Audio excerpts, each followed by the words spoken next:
Hello everyone, good morning. তো আজকে সকালবেলা বেরিয়ে পড়েছি আমি, আমার বাবা আর আমার ছেলে।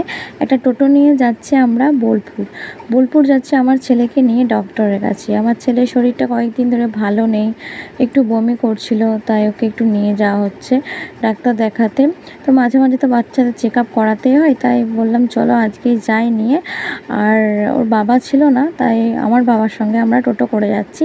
আর দেখো বাইরের পরিবেশটা কি অসাধারণ, সকালের পরিবেশটা দেখতে তো জাস্ট অসাধারণ লাগছে, চারিদিকে সবুজই সবুজ। তো চলো আমরা ডাক্তারের কাছে যাই। তো তোমরা আজকে এই ব্লগটা দেখতে থাকবে, এনজয় করতে থাকবে। ভালো লাগলে অবশ্যই আমার চ্যানেলটা সাবস্ক্রাইব করে দেওয়ার পাশে থাকবে। আর যারা সাবস্ক্রাইব করে দিয়েছে তাদেরকে অসংখ্য ধন্যবাদ।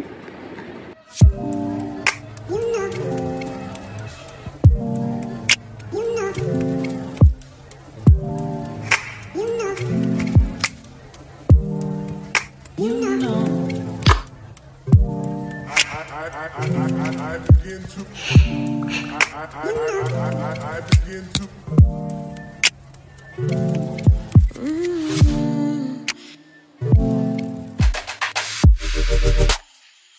ডাক্তার দেখানো হয়ে গেছে, এখন আমরা ওষুধ নিয়ে বাড়ির দিকে যাচ্ছি। আর ছেলে এখানে নানা রকমের বায়না করছিল, ওকে অনেক রকম কিনে দেওয়া হচ্ছে, তাতেও সন্তুষ্ট হচ্ছে না। যেখানে দোকান দেখছি ওর কিছু একটা কিনতেই হবে। তো চলো বাড়ি চলে এসছে দেখো আমরা এখন। তো এসে আমি ড্রেসটা চেঞ্জ করে নিলাম, তারপর একটু খাওয়া দাওয়া করব। প্রচণ্ড খিদেও পেয়ে গেছে। আর এখানে আমি দেখো এসেই একটু পরিষ্কার করে নিলাম বিছানাগুলো। যখন গেছিলাম না তখন সব কিছু পরিষ্কার করে যেতে পারিনি, আসলে দেরি হয়ে যাবে বলে। অনেকটা সকালে বেরিয়েছিলাম, 5:30টার দিকে বেরোনো হয়েছিল, তাই পরিষ্কার করা হয়নি। তাই ঘরটা পরিষ্কার করে নিলাম, ঝাঁটফাট দিয়ে নিয়ে। তারপর এখন আমি যাব একটু খাওয়া দাওয়া করতে, প্রচণ্ড খিদে পেয়ে যাচ্ছে। আর এই যে ছেলে দেখো ডাক্তার দেখাতে যাওয়ার সময় জেমস নিয়ে এসছে, তো এখনও জেমসটা খাবে, অন্য কোনো খাওয়া দাওয়া করবে না। তো বায়না হচ্ছে জেমসই খাবো, ভীষণ দুষ্টু, প্রচণ্ড বায়না করে। আর এখানে আমি একটু খেয়ে নিচ্ছি চপ মুড়ি ব্রেকফাস্টে, প্রচণ্ড খিদে পেয়েছে বন্ধুরা। তো চলো আমি আগে খাওয়া দাওয়াটা করি। আমি বসেও পড়েছি খেতে। তো চপ মুড়ি খাচ্ছি, চপ মুড়ি খেতে আমার ভীষণ ভালো লাগে, কিন্তু এটা স্বাস্থ্যের জন্য খুব একটা ভালো না, তাই প্রতিদিন খেতে পারি না। আর আমি এখানে মাছের ডিমের বড়া ভাজতে লেগে গেছি। আর মাছের ডিমের বড়া খেতে আমার ছেলে ভীষণ ভালোবাসে, তাই ওর বাবা প্রায় দিন মাছের ডিমটা নিয়ে আসে। তোমরা কারা কারা মাছের ডিম খেতে ভালোবাসো একটু কমেন্ট করো। আর এখানে হবে তেল বেগুন, মানে হচ্ছে মাছের যে তেলটা থাকে সেটা দিয়ে তেল বেগুন রান্না করা হবে। আর এখানে তো ভাত আমার প্রায় হয়ে গেছে। আর এদিকে দেখো আমি চাপিয়েছি হচ্ছে পুঁই কুমড়ো আর পটল দিয়ে একটা তরকারি।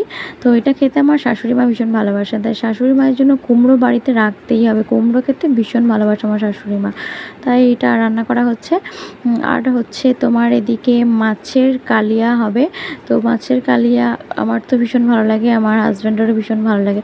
আর এখন মাছের তেলটা ভেজে নিচ্ছি, তেলটা ভালোভাবে ভেজে নেবো। ভালোভাবে ভাজা হয়ে গেলে তারপর বেগুনগুলো দিয়ে নাড়াচাড়া করবো। এখন একটু হলুদ দিয়ে নিলাম, হলুদ দিয়ে তেলটা ভেজে নিচ্ছি। আর এখানে ভাত তো আমার কমপ্লিট হয়ে গেছে, আর তাই তোমাদেরকে একটু রান্নাঘরটা দেখাচ্ছিলাম। আমার রান্নাঘর আমার কাছে আমার ভীষণ প্রিয়, তাই তোমাদের সঙ্গে আমার রান্নাঘরটা একটু শেয়ার করলাম। আর তো চলো এখানে আমি দেখো বেগুনগুলো এবার ভালোভাবে নাড়াচাড়া করে নিচ্ছি। বেগুনগুলো ভালো করে কষিয়ে নেব মাছের তেলটার সঙ্গে। তো তেল বেগুন দিয়ে এক থালা ভাত একদম নিমেষেই উঠে যাবে, এত অসাধারণ লাগে খেতে।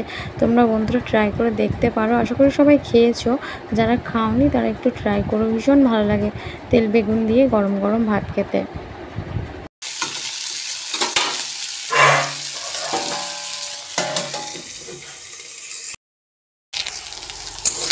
দেখতেও যতক্ষণ আসছো ততক্ষণ